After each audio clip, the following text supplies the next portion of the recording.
tensions have exploded across the globe after the United States attacked Iran's key nuclear sites. And the operation has now triggered mass protests in major cities worldwide, with demonstrators condemning U.S. involvement and warning of a wider war. Demonstrators chanted "Hands off Iran" and "No U.S.-Israel war," accusing Washington of fueling another war in the Middle East. In fact, many even called the strikes a violation of international law and demanded an immediate ceasefire. Here's more on the growing conflict. The world is on edge. Tensions have soared following the United States' bombing of 3 major Iranian nuclear sites under Operation Midnight Hammer. The strikes sparked mass protests across several countries and raised fears of a wider war in the Middle East. In the United States, anti-war demonstrations broke out in major cities.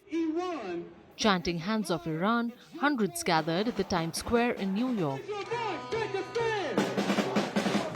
In Washington, D.C., outside the White House, protesters marched with posters that read, "Remember Iraq, no more wars based on lies."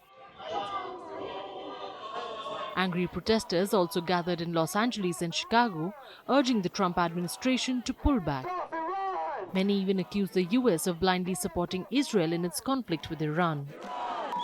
This was the president that promised us not to get into any forever war.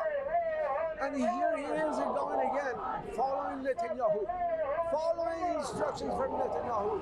I can't even believe that the United States is following Netanyahu. Protesters also took to streets in Canada. Outside the U.S. consulate in Toronto, demonstrators demanded that Canadian government sanction Israel and impose an arms embargo. My families are there, my relatives are there, my friends are there. I don't want them to die. I don't want anyone to die. No one in the world. War has to stop. And I expect the United States of America, instead of arming people, arming nations to fight each other, to use its influence to stop wars, not encouraging the war. In Asia, the backlash was fierce. Massive rallies erupted in Pakistan's Karachi and Islamabad. Protesters burnt U.S. flags bearing Trump's image and slammed the government's earlier call to nominate him for a Nobel Peace Prize. Pakistan's foreign ministry condemned the strikes as a violation of international law and warned of serious regional fallout. मैं फ़कत अपने हुकूमत पाकिस्तान को सिर्फ ये कहना चाहूँगी कि देखें इस जलसे को, इस आवाम को कि जो ना सुन्नी है, शिया है, सब मौजूद है यहाँ पर, लेकिन ये आपको बताना चाह रहे हैं कि हम सब ईरान के साथ खड़े हैं और आप इस सिचुएशन में ट्रम्प को नोबेल प्राइज़ देना चाह रहे हैं, जबकि जब से इस हुकूमत में आया है हमने नहीं देखा कि गज़ा पे कोई बमबारी रुकी हो, हमने नहीं देखा कि उसने फ़लस्तीन के लिए कुछ किया हो. Then in Japan, dozens demonstrated outside the U.S. Embassy in Tokyo. The fact that the U.S. is carrying out meaningless bombings in Iran has only made me more convinced that maybe it's actually the U.S. that's the real terrorist. When I saw this news, I feel it strongly. Isn't it the U.S. that's the terrorist here? On the other end, the Middle East was boiling with rage. In Iran's capital, Tehran, thousands gathered at the Engelab Square. Protesters waved Iranian flags, punched in the air, and shouted death to America.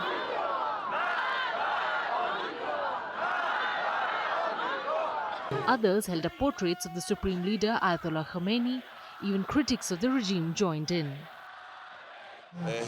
Right now, Israel has fallen into a deadlock. It has no way to continue, and its master, America, knows it must pull back. First, it will collapse from within, then it will face our attacks. The global reactions did not stop there. Iraqis in Baghdad and Basra protested in solidarity with Iran. Supporters of cleric Muqtada al-Sadr condemned both the US and Israeli actions. Today, the aggression is against our neighbor, the defenseless Iranian people whose health institutions, universities, families, and others are being bombed today, even the buildings occupied by residents. We know that Israel has nothing to do with the democracy and humanity it claims. In Europe, protesters urged restraint and warned the situation could spiral.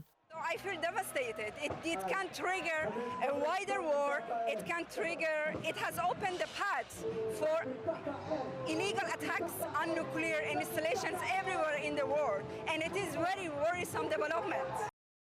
Now on the ground, the situation remains volatile. Satellite imagery showed severe damage at the bombed Iranian sites, but Tehran's Atomic Energy Organization denied any radioactive leak. However, in response to the American-Israeli strikes, Iran launched a barrage of missiles and drone attacks on Israeli cities like Beersheba and Tel Aviv. So as both sides dig in, the world braces. What happens next could change everything. Firstpost now available in 9 languages on YouTube. English, Stands at $36 trillion. French, Le FMI, comme German, Geschäftsführenden Direktor, Hindi, $30 trillion ka karj mo. Indonesian, Pemerintah tanpa pemeriksaan. Italian, Skali radikali. Japanese, 4 兆ドル以上も. Portuguese, Por causa do próprio balanço patrimonial. Spanish. Beautiful bill. Go to Settings, click on Audio Track and select a language of your choice. Be the first to know what's happening around you in your first language. Firstpost.